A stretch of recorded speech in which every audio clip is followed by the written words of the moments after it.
απ' τη γέννα μου, την ψυχή, το σώμα και το πνεύμα μου. Ποτίζουν ασταμάτητα με δηλητήριο και είναι σίγουρο. Κάποιοι με οθούνες στον κατήφορο. Θέλουνε νεκρό κάθε κεφάλικο μου κύτταρο. Με κρατάν σε λίθαργο μέσα από μία στήρα παιδεία. Μου μαθαίνουν ίσα ίσα τα αναγκαία, ώστε να μπορώ να τους βγάλω την εργασία. Κάποιος με τραβάει από την ουσία και με ρίχνει στον φθαρτόν τη δίνει. Ο οφθαλμός της ψυχής μου λίγο κλείνει. Κάποιος δεν μ' αφήνει να ξεφύγω από αυτό το περιβάλλον. Και έτσι παραμένω ξύπνιος μέσα στα όνειρα κάποιων άλλων.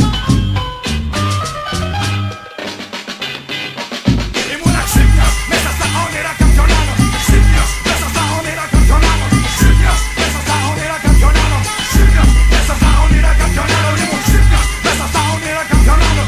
Ξύπνιος μέσα στα όνειρα κάποιων άλλων. Ξύπνιος μέσα στα όνειρα κάποιων άλλων. Ήμουν ξύπνιος μέσα στα όνειρα κάποιων άλλων.